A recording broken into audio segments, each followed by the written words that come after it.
Red Eye Radio. It'll keep you up all night.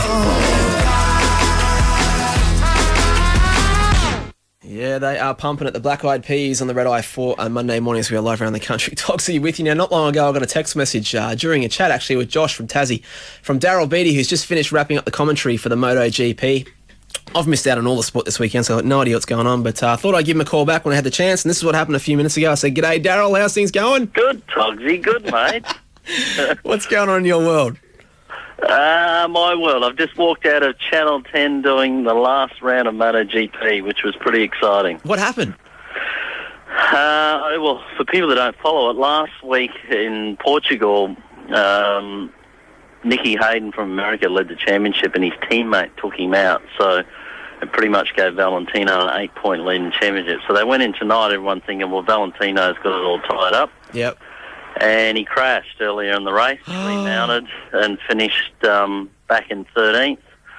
So Nicky Hayden won the world title, but the good thing is that Troy Bayliss won the World Superbike champion this year, and Ducati gave him a little gift, and he rode it alongside Capirossi in the race tonight because Gibernau had injured himself, and Troy Bayliss won his first ever MotoGP race. Oh, you're kidding. Appearance. So, yeah, it was great. It's a fantastic night.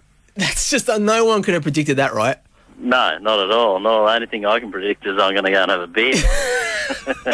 Well, let me make a prediction. You'll be so wobbly in a few hours from now, you're going to need help. Normally your help. Well, yeah, no, let's not talk about that. But, mate, so did Rossi crash out because someone hit him, or did he just stack? No, he had a crash early on. Looked like he struggled with tyre grip early on. He started off pole position, and he dropped back to 7th. And he just wasn't aggressive early on in the race like he normally is. And he went down, real simple crash, and out of the race he went and remounted and was something like 28 seconds behind the leaders at the end of the race. Oh, he would have been shattered. Oh, terrible. Would have been his 6th world title, which is pretty impressive. But yeah, it's been a strange year anyway. Mate, let's talk about you. Like, when did you get into bikes? Like, you've won a few Grand Prix and stuff, bit of a legend of the sport. When did it all start for you?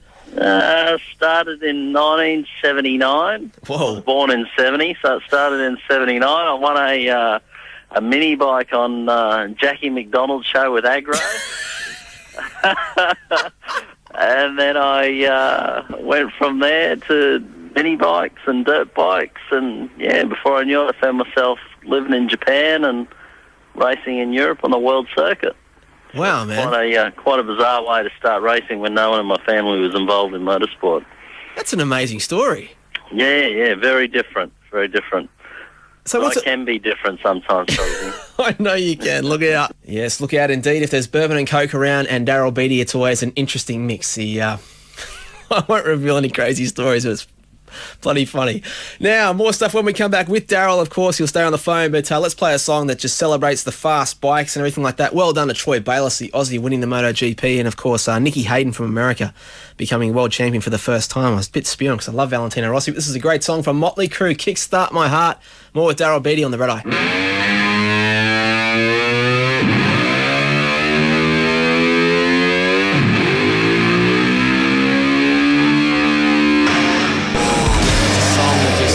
Racing and something fast. Motley Crue and Kickstart My Heart as we go live around the country on the Monday morning for the Red Eye. We jump back into our chat with Australian motorcycle legend Daryl Beattie.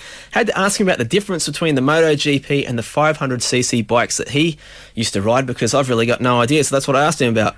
No, in the time that I was there, it was 500cc, which is half a litre. It was a 2-stroke. When I first joined the Grand Prix circuit in 93, but I raced 500s in Japan before then. They used to have a weight limit of 115 kilos, and they had about 200 horsepower. Well, now it's 4-strokes, which are 1,000cc. Horsepower is about 240, 250 plus, but the weight's up around 145 kilos minimum.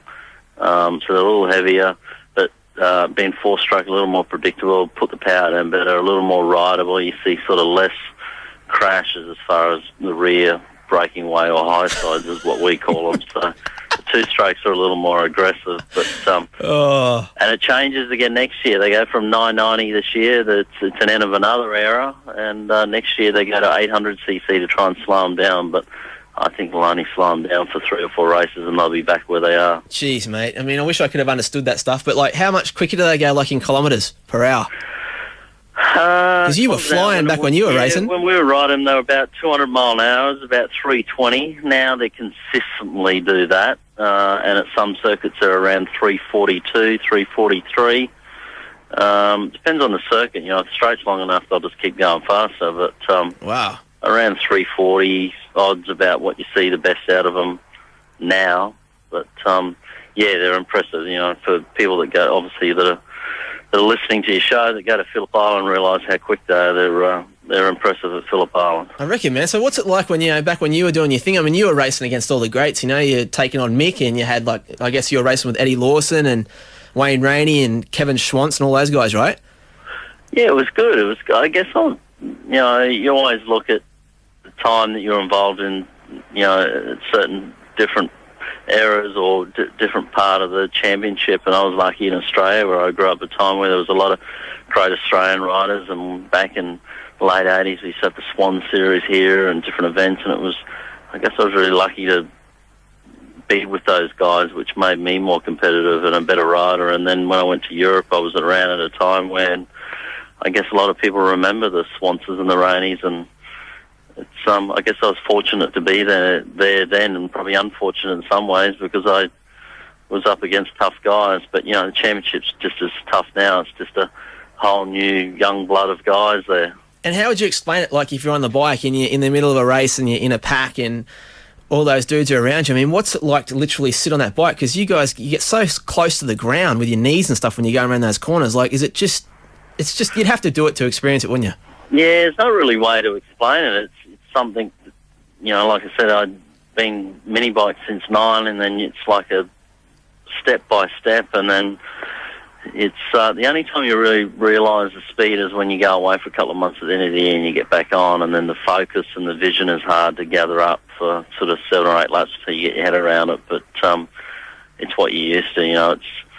It is different, but it's no different to you driving a car to work every day. You just get used to it, and you know where you're going and what it feels like and what it's going to do. And you know, it's a lot more technical than that. But if you're doing it every weekend in and out, it becomes very very normal, and you're used to it the whole time. Yeah, we'll wrap up our chat with Daryl pretty soon, but I'll leave that to him, mate. That's pretty crazy, those guys on those bikes doing that speed. My goodness, that would just be terrifying.